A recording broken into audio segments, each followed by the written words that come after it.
Pertanyaan jawab lisan seterusnya saya ingin menyebut Yang Berhormat Tuan William Leong Ji Kin, Selayang. Terima kasih Yang Berhormat Speaker.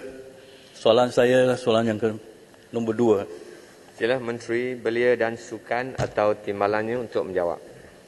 Terima kasih Tuan Yang Di-Pertua. Untuk makluman ahli yang berhormat, soalan ini sepatutnya ditujukan kepada Persatuan Badminton Malaysia dan bukan kepada Kementerian Belia dan Sukan. Ini kerana pihak kementerian tidak mempunyai bidang kuasa untuk campur tangan dalam hal ehwal pentadbiran maupun dasar persatuan, kecuali jika terdapat isu-isu yang telah diajukan, diserahkan ataupun dipanjangkan kepada kementerian melalui Persuruhan Jaya Sukan. Namun begitu, perkara yang dibangkitkan oleh Yang Berhormat Selayang, iaitu isu 2 pemain yang membuat keputusan untuk bermain secara bersendirian dan di luar naungan Persatuan Badminton Malaysia, telah pun mendapat mencuri perhatian peminat-peminat sukan bukan sahaja di Malaysia tetapi juga di arena antarabangsa. Untuk makluman ahli yang berhormat juga, Kementerian bersama-sama Persatuan Badminton Malaysia ataupun BAM mempunyai perancangan jangka panjang dan rapi untuk mewujudkan kecemerlangan atlet dan sukan serta memerlukan pelaburan yang besar dan komitmen yang tinggi bagi melahirkan seorang atlet yang bertaraf antarabangsa.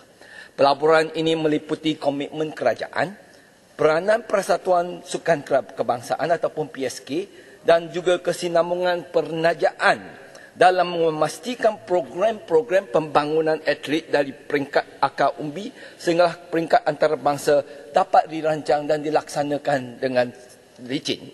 Atlet yang membuat keputusan untuk bergerak secara bersendirian ataupun secara profesional dan mengenepikan komitmen akan menjejaskan matlamat badan sukan berkenaan dan perancangan awalan ataupun asar untuk atlet dan pasukan. Ini akan memberi kesan dan impak yang besar serta membawa implikasi kepada PSK di mana ia akan mewujudkan konflik di antara badan sukan, pasukan atlet dan juga penaja. Badan sukan yang berkaitan berkemungkinan juga akan diambil tindakan undang-undang disebabkan perjanjian yang telah dimeterai dengan mengambil kira kehadiran atlet-atlet yang dikenal pasti dalam program sukan berkenaan. Walau bagaimanapun, langkah penyelesaian semasa telah ditemui oleh Persatuan Badminton Malaysia untuk atlet-atlet yang berhasrat untuk melangkah ke dunia profesional dengan keputusan seperti berikut. 1. Memberikan pelepasan kepada atlet yang berhasrat untuk bergerak secara profesional. 2. Menarik balik pengantongan pemain-pemain profesional.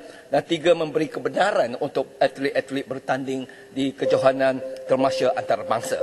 Dengan ini, pihak kementerian berharap persatuan-persatuan sukan kebangsaan ataupun PSK yang lain turut memperhalusi dan memperkemaskan kedudukan perjanjian di antara atlet dan penaja dan pihak-pihak yang berkaitan bagi memastikan kepentingan dan kesinambungan perkembangan sukan negara dapat diberi keutamaan seimbang dengan perkembangan kerjaya dan keperluan peribadi-peribadi atlet. Ini adalah konsisten dan selari dengan keputusan bahawa pemain profesional pernah mewakili Malaysia sebelum ini. Sebagai contohnya, pemain beregu campuran Chan Ping-gun, Goh Liu Ying dan pemain perseorangan wanita Soniliah Chia. Walaupun digelar pemain profesional, telah pun berlatih bersama pemain-pemain Persatuan Badminton Malaysia dan menyarung jersey negara pada Tamasya Sukan Olimpik 2020 di Tokyo tahun lalu. Sekian, terima kasih. Sila, Selayang, soalan tambahan pertama. Terima kasih atas jawapan yang diberikan oleh Timbalan Menteri. Walaupun kementerian tidak terlibat di dalam kontroversi Lee Zijia, tetapi kerajaan memang bertanggungjawab untuk melihat bahawa sukan badminton dan sukan yang lain akan mengharumi nama negara dan kita akan membimbing pemain yang akan menjadi jago kepada negara kita. Soalan tambahan saya ialah, adakah kementerian setuju dengan pendekatan yang telah diambil bahawa BAM nampaknya hendak memberikan kepentingan lebih kepada keuntungan daripada sponsorship dan menjadi satu monopoli pemain badminton sehingga mampu hendak memusnahkan karier seorang pemain sebab hendak menjadi profesional. Atau objektif yang sepatutnya ialah untuk membimbing pemain sehingga kita mengadakan satu jago dunia.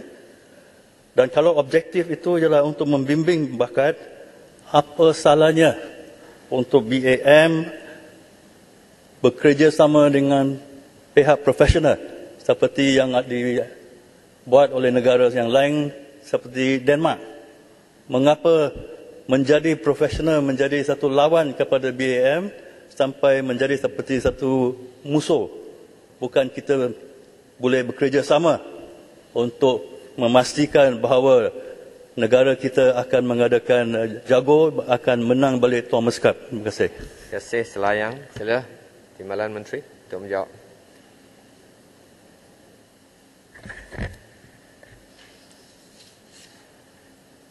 Kerajaan memang komited dan mengambil tahu perkembangan sukan atlet-atlet dan juga persatuan-persatuan.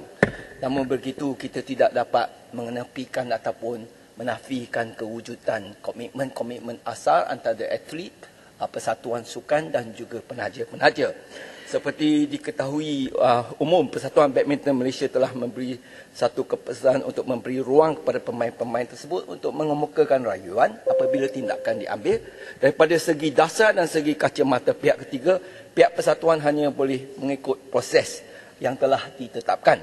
Seperti juga diketahui umum dan saudara Selayang, pihak kementerian mengambil inisiatif juga untuk berbincang dengan kedua-dua pihak yang terlibat dan telah pun menyelesaikan masalah, memberi nasihat dan masalah telah pun diselesaikan dengan memuaskan.